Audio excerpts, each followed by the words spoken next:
ces élections américaines ont un caractère douteux et semble-t-il de plus en plus douteux, et ça c'est extrêmement préoccupant. Une idéologie totalitaire, qui est une idéologie qui ne supporte pas la contestation, et qui estime que c'est une nouvelle religion, mais c'est une mauvaise religion, mais c'est une religion qui a ses grands prêtres, et qui a ses inquisiteurs, et qui a ses procès en sorcellerie. Bruno Gollnisch, ancien député, constate qu'un réseau quitté par une idéologie totalitaire contrôle les élections américaines. Selon lui, cette idéologie mondialiste est comme une mauvaise religion qui veut nier les différences, la famille, les identités spirituelles et les valeurs traditionnelles. Bonjour Monsieur Gollnisch. Bonjour. Bienvenue à l'émission Esprit français. Merci de votre invitation. Et tout d'abord, est-ce que vous pouvez vous présenter? Je m'appelle Bruno Gollnisch, j'ai été député au Parlement français, puis pendant 30 ans, député au Parlement européen, réélu 6 fois de suite. Je ne me suis pas représenté aux dernières élections pour laisser la place à des gens plus jeunes que moi. J'ai été le professeur d'université, d'abord maître de conférences dans les facultés de droit, et ensuite j'ai enseigné les civilisations de l'Extrême-Orient et la langue, malheureusement pas la langue chinoise, mais la langue japonaise à l'université de Lyon. J'ai été le doyen de la faculté des langues qui enseignait 25 langues étrangères à près de 2000 étudiants. D'accord. Et aujourd'hui, notre sujet, c'est l'élection américaine et la censure des médias. Mais je n'ai pas, évidemment, tous les éléments pour juger, mais il me paraît évident, contrairement à ce que disent les médias français, qu'il y a eu des fraudes massives, et en tout cas une suspicion de fraude, et en tout cas une élection qui est extrêmement douteuse, en particulier dans des États clés comme le Michigan, le Wisconsin, dans la ville de Philadelphie. Ça paraît absolument évident. Il y a des témoignages qui sont extrêmement sérieux, qui sont faits sous serment. Et aux États-Unis, mentir sous serment est un crime extrêmement grave. Et ceux qui témoignent sont des gens qui sont parfaitement honorables, dont notamment une dame, je crois Madame Boynes, je ne suis pas sûr de me souvenir de son nom, qui a suivi ces processus électoraux pendant des décennies. Et il y a des cas de bulletins de vote imprimés.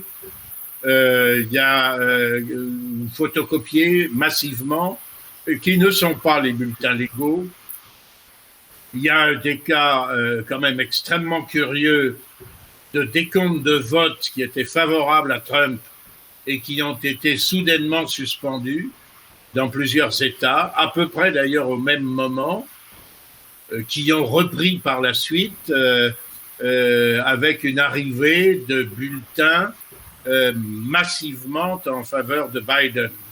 Et tout se passe un peu comme si, au dernier moment, on avait essayé de rectifier des suffrages dans des États qui, normalement, se seraient portés sur Trump et d'essayer de faire gagner Joe Biden de justesse. Monsieur Giuliani n'est pas n'importe qui. C'est un très grand juriste qui a été maire de New York, qui a une réputation d'incorruptibilité et de très grande honnêteté, et qui se trouve être l'un des avocats de Donald Trump dans cette affaire. Alors je ne sais pas comment ça va se terminer, mais c'est extrêmement inquiétant, et extrêmement inquiétant pour la démocratie américaine. 9 décembre, YouTube a annoncé il y a un changement de politique au sujet de communication des fraudes électorales. C'est-à-dire, ils vont supprimer toutes les vidéos qui traitent, qui révèlent les fraudes électorales. Ça paraît absolument incroyable. Ça me paraît absolument incroyable, n'est-ce pas? Ça, c'est la rhétorique absolument totalitaire des prétendus fake news. Ça peut exister, les fake news, de part et d'autre. Je peux même donner des exemples où un certain nombre d'États, y compris les États-Unis d'Amérique, sont entrés en guerre sur la base de fake news qui étaient publiées par les autorités, en quelque sorte. Bon. Mais là, nous avons un système qui s'autorise en réalité à faire un tri parmi les informations, alors que s'il y a une fausse nouvelle, elle doit être contrée dans un débat démocratique. Et si on est si sûr de son bon droit, ça doit être quand même assez facile de répondre, de riposter. De la même façon, il est absolument incroyable d'ailleurs que les médias américains se soient autorisés à couper la parole et à arrêter la retransmission des propos de M. Trump, qui est quand même toujours le président en exercice, à partir du moment où justement il a fait allusion, il a porté des accusations de fraude électorale. Ça paraît absolument invraisemblable. Mm-hmm. Est-ce que, d'après vous, pourquoi ils ont si peur et qu'est-ce qu'ils veulent se cacher? Je crois que c'est de la même façon qu'en France, la plupart des médias sont des médias de gauche, c'est-à-dire qu'il y a des gens de gauche et qui veillent soigneusement à ce qu'il n'y ait personne d'une autre doctrine dissidente de la leur. C'est particulièrement vrai d'ailleurs à la télévision ou à la radio publique, mais ça l'est vrai aussi dans un certain nombre de médias privés. Je crois que c'est le cas des médias, de la plupart des médias américains, qui sont, d'ailleurs généralement dans le monde occidental, qui sont, comment dire, aux mains de gens d'obédience, comme on dit là-bas, liberal. Mais libéral, ça ne veut pas du tout dire libéral. Ça veut dire que ces gens ont une idéologie bien arrêtée, et il est tout à fait clair que pour eux, Donald Trump, dès le début, était un président illégitime. Voilà, parce qu'il n'était pas conforme, à leur idéologie, et que même il la contestait publiquement. Il avait l'audace de la contester, et notamment de la contester en s'adressant directement aux citoyens américains par ce moyen, Twitter, qui précisément lui est aujourd'hui plus ou moins refusé ou contrôlé. Mm-hmm. Quelle est votre vision sur M. Trump? Je dois vous dire que je me suis réjoui de l'élection de Donald Trump, qui survenait d'ailleurs peu de temps avant ou après, je ne sais plus, on perd un peu la mémoire des événements, de la succession, pas des événements, mais de leur succession. C'était à peu de temps du Brexit. Voilà. Parce que ces deux événements successifs représentaient pour l'establishment de mon pays et d'Europe occidentale une claque gigantesque qui, moi, m'a fait très plaisir. Voilà, ceci étant, on a beaucoup brocardé Donald Trump, on l'a présenté comme une espèce de cinglé, etc. Je constate que jusqu'à cette crise du Covid, sa politique économique avait été un succès remarquable. Je constate qu'il avait réussi à limiter les effets dévastateurs d'une politique de libre-échange excessive qui était dommageable aux intérêts américains, comme elle est dommageable d'ailleurs aux intérêts français. Je constate qu'il est pratiquement le premier président des États-Unis à ne pas avoir, depuis très longtemps, à ne pas avoir déclenché un conflit armé. Voilà, pour un homme que l'on disait extraordinairement agressif. Bon, eh bien, tout ça, c'est déjà pas mal, me semble-t-il. Par conséquent, je n'ai rien à titre personnel contre M. Biden, mais encore une fois, je ne me mêle pas des affaires des autres. Je pense que le peuple américain est souverain. Ceci étant, encore une fois, ces élections américaines ont un caractère douteux et semble-t-il de plus en plus douteux, et ça, c'est extrêmement préoccupant, parce que quand les tensions sociales et politiques ne s'exercent pas dans les urnes, ou que les citoyens n'ont plus confiance dans le vote, alors à ce moment-là, c'est évidemment une incitation au recours à la violence. Et aux États-Unis, où comme on le sait, tout le monde a le droit d'être armé, ça pourrait être quelque chose de redoutable. En fait, tout à l'heure, on a parlé justement ce contrôle des médias. Est-ce que pour vous, on peut dire que la liberté d'expression et la liberté de presse sont en danger?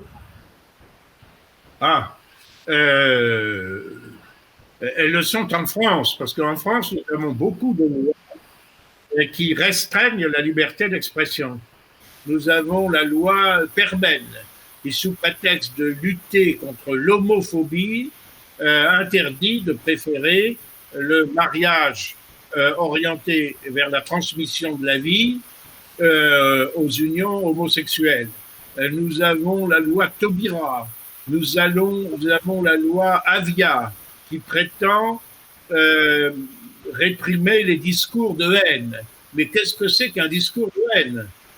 Moi, quand je prends la parole, mes adversaires disent que c'est un discours de haine. Et évidemment, ce qu'ils disent, eux, c'est un discours d'amour, de justice et de générosité. Mais moi, je pourrais aussi bien renverser, évidemment, ce propos. Par conséquent, ces lois, en France, limitent très sévèrement la liberté d'expression, sauf pour le blasphème contre les religions. Ça, si vous êtes un journal d'extrême gauche et que vous vous moquez ouvertement de façon obscène, insultante des religions, alors ça, il paraît que ça fait partie des valeurs de notre République. Bon. Moi, je n'en suis pas persuadé. Alors, en revanche, aux États-Unis, je crois qu'il existe quand même une plus grande liberté d'expression. Mais là, au risque de vous choquer, j'établirais peut-être une différence sur laquelle Karl Marx a beaucoup écrit, entre les libertés formelles et les libertés réelles. Parce que vous avez la liberté de vous exprimer, mais il est certain que ceux qui, par les moyens financiers notamment, détiennent les grands médias, de la presse écrite, de la radio, de la télévision, eh bien, ont beaucoup plus de facilité pour s'exprimer comme ils le veulent que les autres. Voilà le problème, je crois, qui se pose en ce moment. Ceci étant, ce que révèle en toute hypothèse cette élection américaine, c'est qu'il y a quand même des dizaines de millions d'Américains, alors une majorité, pas une majorité, on en discute, mais enfin qui sont rebelles à cette situation et qui l'expriment. Et en fait, Biden,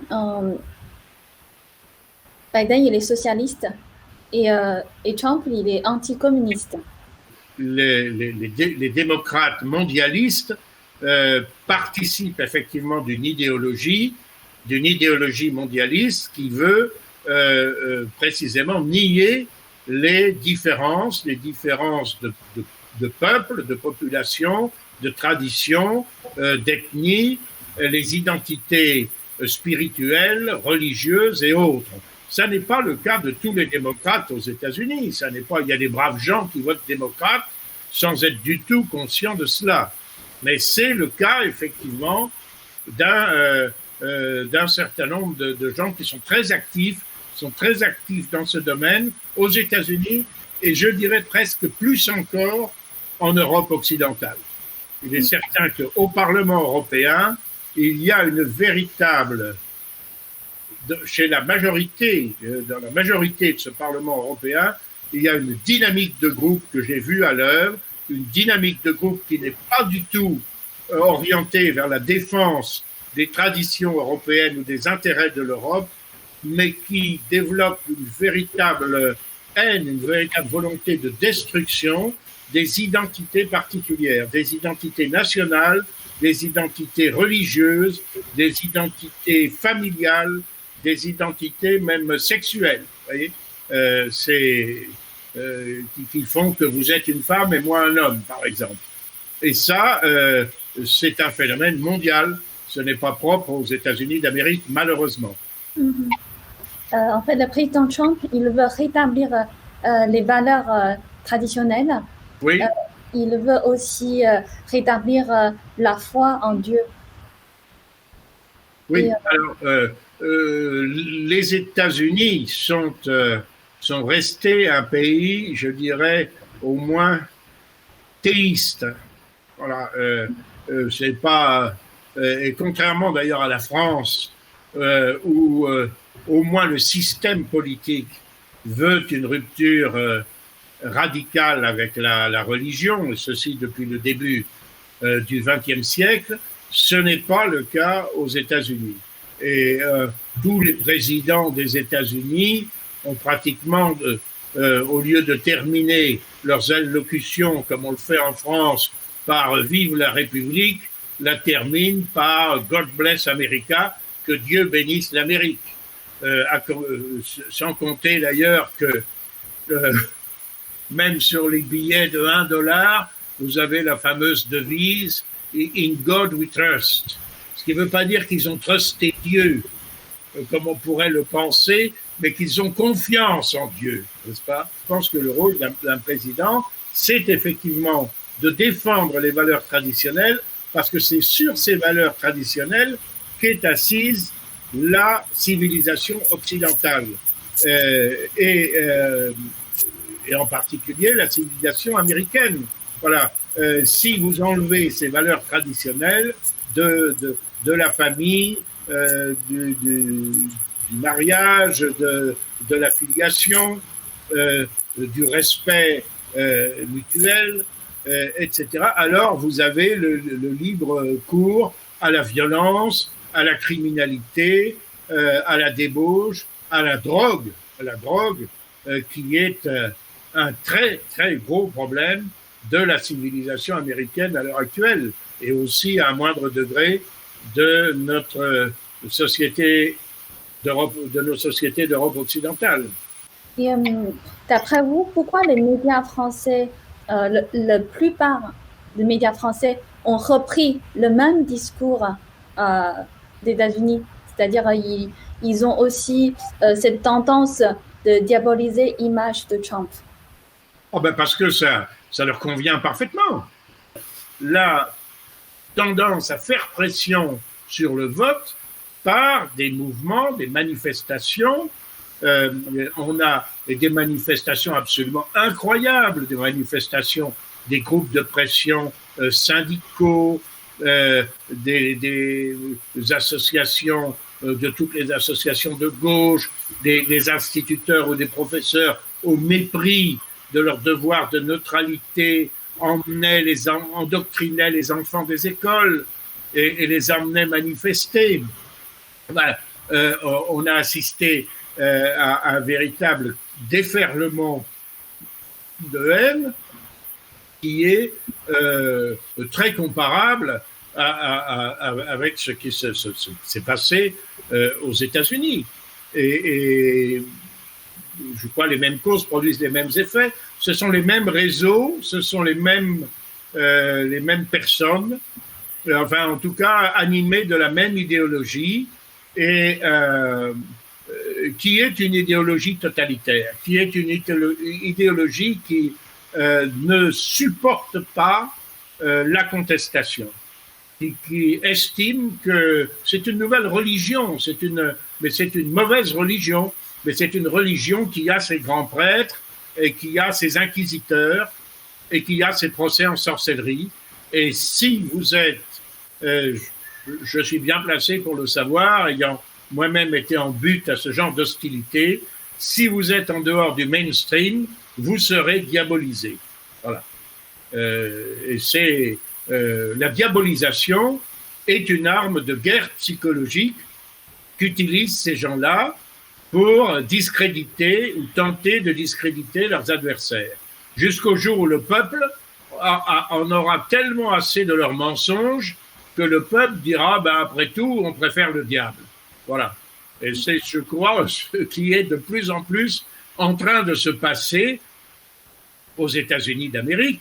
Quand même, la très grande audience de Donald Trump en est la preuve, et aussi en Europe occidentale. C'est ce qu'on appelle en Europe occidentale la montée des populismes.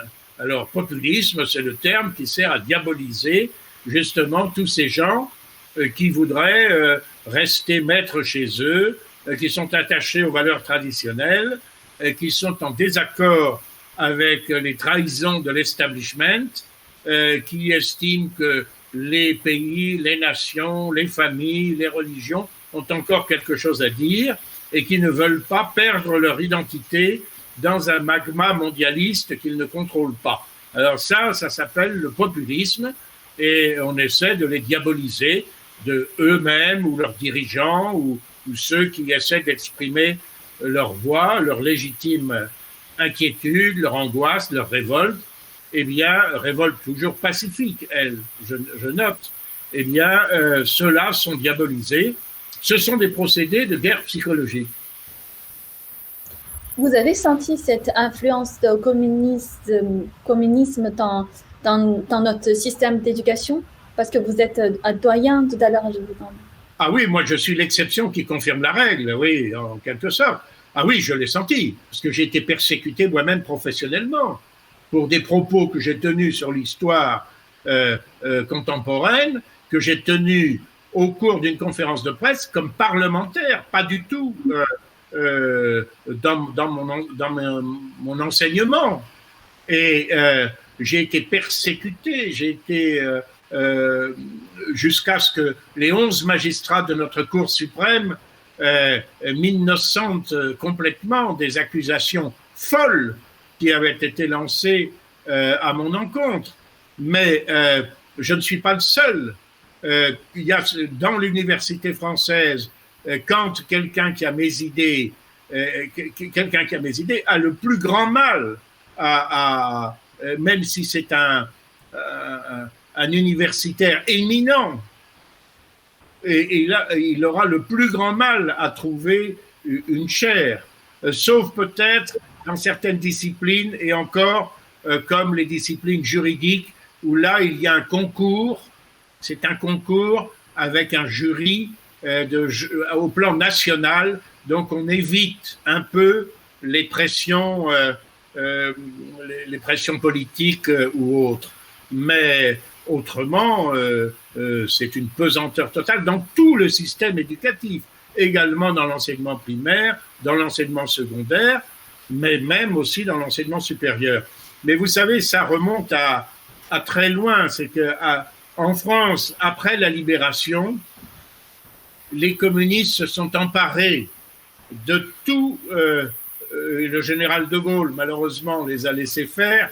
Il avait besoin d'eux pour asseoir sa légitimité sur le thème de l'union nationale, et ils se sont emparés de tout ce qui concerne le domaine de l'esprit, c'est-à-dire de l'esprit ou de l'intelligence, les arts, les lettres, la culture, le théâtre, le cinéma, l'enseignement, la recherche, etc.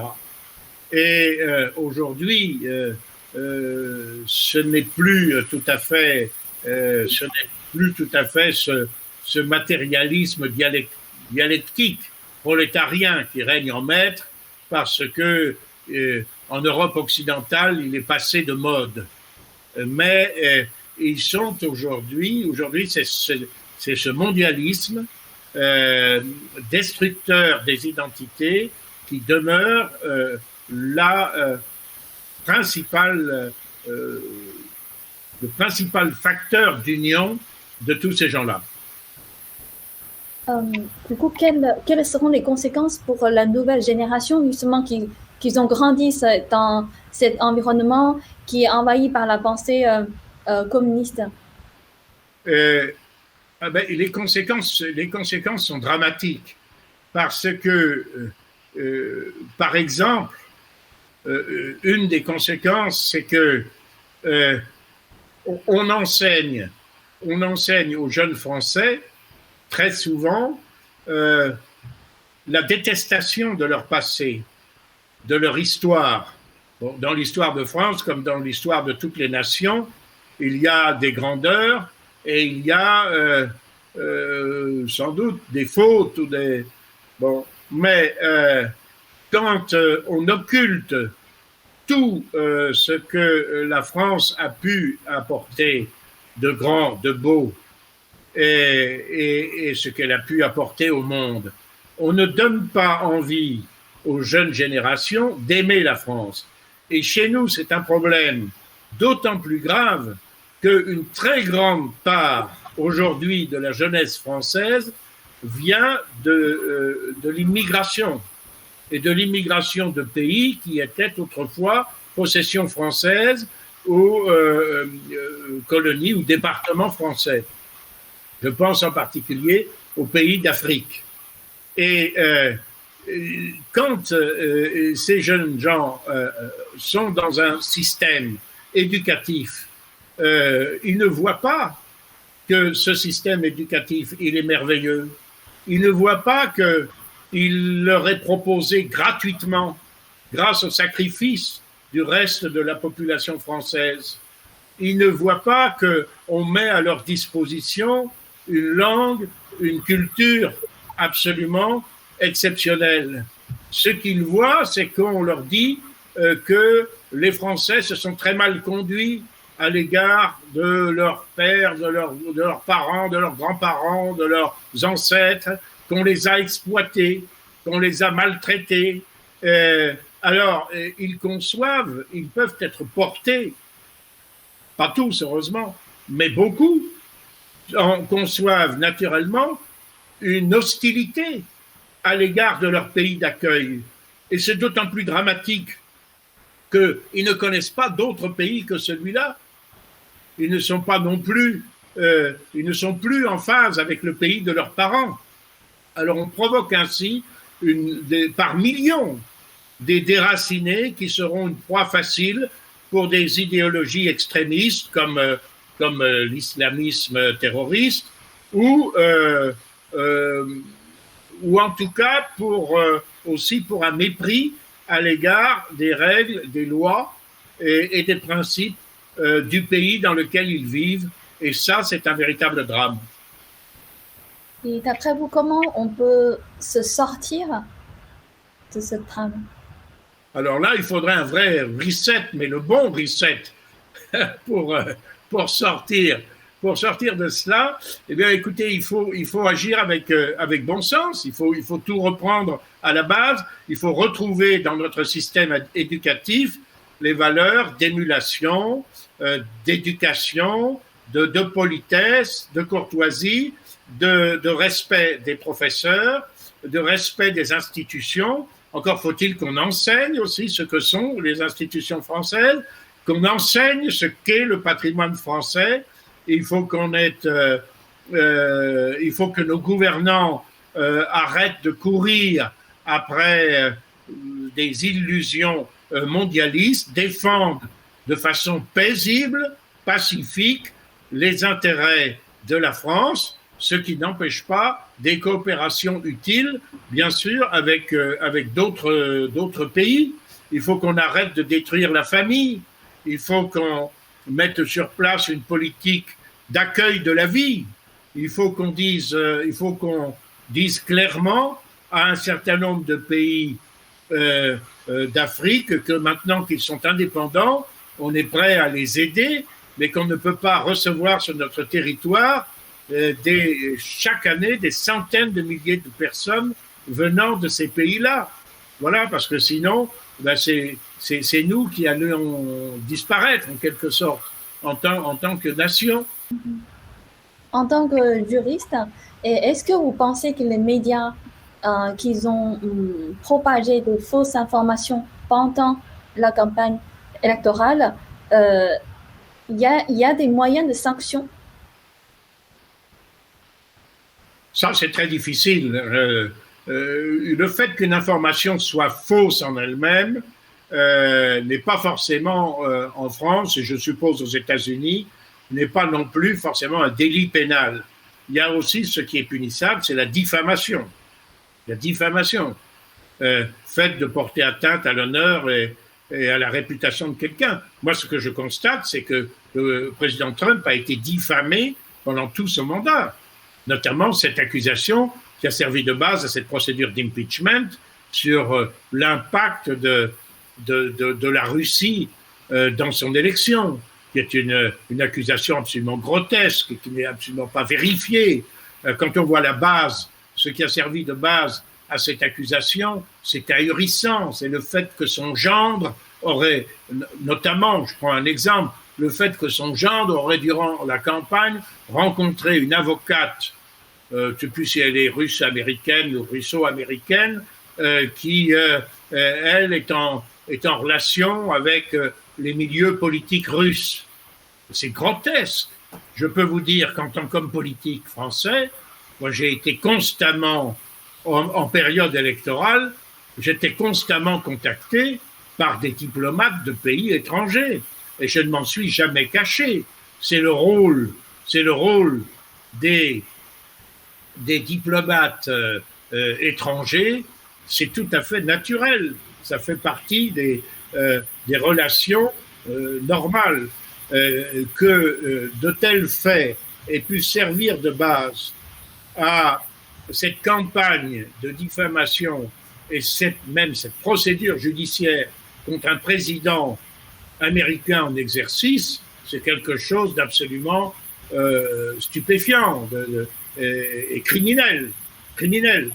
Parce que, évidemment, ça, quand il devait s'occuper de répondre à ces accusations, mais il ne pouvait pas faire autre chose. C'était d'ailleurs l'un des buts de l'opération. Comme YouTube, il censure les informations, les médias de grand public et aussi les réseaux sociaux. Donc, en gros, on sent qu'il y a quelque chose, il y a une force derrière qui peut manipuler les informations, qui peut manipuler avec beaucoup de l'argent derrière. C'est comme ils sont tout puissants. C'est comme c'est difficile contre cette force de puissance de manipulation. Et quelle est votre observation sur ça? Elle est la même que la vôtre. C'est très difficile de lutter contre. Non, mais il est évident qu'il y a des... ceci étant, je ne crois pas qu'il n'y ait qu'une seule main qui dirige. Bon, on lit souvent le nom de M. Soros. Tout à l'heure, nous avons évoqué celui de M. Zuckerberg, etc. Bon, c'est sûr qu'il y a des fondations disposant de sommes absolument considérables et qui jouent un rôle politique. Et je ne suis pas complotiste en disant cela, parce que, à la limite, d'ailleurs, il y a même plus de complot, puisqu'ils ne se gênent plus pour se cacher. Donc, le complot, il se déroule sous nos yeux, en quelque sorte, à ciel ouvert. Ceci étant, je ne crois pas qu'il y ait une main unique. Je pense que ce sont des réseaux. Voilà. Ce sont des réseaux. Et ces réseaux, ils sont multiples. À la limite, quelquefois, ces réseaux peuvent ne pas être toujours d'accord entre eux. Ils peuvent s'exercer dans leur sein des rivalités, des conflits de personnes. Mais indiscutablement, ce sont des réseaux. C'est exactement la même chose qu'en Europe. Voilà, les parlementaires européens dont je vous parlais, qui se font les complices du mondialisme, je ne suis même pas sûr qu'ils aient conscience, toujours, de ce qu'ils font, de ce qu'ils sont, ni de qui les manipule. C'est un réseau de communisme? Non, pas forcément communiste. Je dis le communisme le communisme n'est plus tellement à la mode aujourd'hui en Europe occidentale. Alors, le communisme a disparu, mais ce qui subsiste, c'est un internationalisme qui n'est plus du tout prolétarien, contrairement à ce que se voulait être le communisme, qui se voulait être un internationalisme prolétarien. Ça n'a pas beaucoup amélioré le sort du prolétariat, le moins qu'on puisse dire, mais voilà, c'est le mondialisme actuel n'est plus du tout prolétarien, depuis d'ailleurs que les prolétaires sont, au moins en Europe occidentale, comme d'ailleurs aux États-Unis, attachés aux valeurs traditionnelles et plutôt conservateurs dans le bon sens du terme, c'est-à-dire qu'ils veulent conserver ce qu'ils ont, ils veulent conserver leur patrimoine, ils veulent conserver leur patrie, ils veulent conserver leur foi, leur croyance, leur identité. Ça n'intéresse plus ces gens-là. Mais non, c'est une certaine écume qui est encore une fois attachée à la négation des identités particulières parce que c'est ce qui va le mieux lui permettre d'asseoir son pouvoir. Les identités particulières, il est difficile de les asservir. Un individu isolé, vous pouvez l'assujettir beaucoup plus facilement qu'un individu qui est bien intégré dans sa famille. Un individu, des familles qui sont bien intégrées dans une nation, c'est plus difficile de les réduire en servitude que quand la nation elle-même est complètement dissoute. Voilà, et ainsi de suite. Avant de conclure notre interview, est-ce que vous avez certains messages à passer pour les personnes qui sont attachées à la tradition et aux valeurs traditionnelles et aussi à la foi? Ah oui, je leur conseille de résister, bien sûr. Je leur conseille de résister pacifiquement, mais fermement, bien évidemment. Je pense que la liberté de croyance est une liberté fondamentale de l'esprit humain. Je pense que l'être humain ne peut pas se satisfaire simplement de la satisfaction des besoins matériels et par conséquent il est tout à fait légitime, il est dans la nature de l'homme en général, et évidemment ça comprend toutes les femmes, ça va sans dire, mais aujourd'hui on est obligé de le préciser. Bon, il est dans la nature de l'homme que de s'interroger sur sa place dans l'univers, sur ce à quoi il est destiné. Ce sont des préoccupations tout à fait essentielles, et par conséquent, cela doit se faire absolument indépendamment de ce que veulent imposer les courants dominants, les médias dominants, les gouvernants dominants.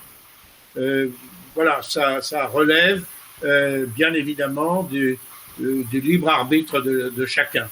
Et c'est une condition essentielle du maintien de la dignité personnelle. Merci beaucoup, Monsieur Cornish. Mais je vous en prie, c'est moi qui vous remercie de votre patience.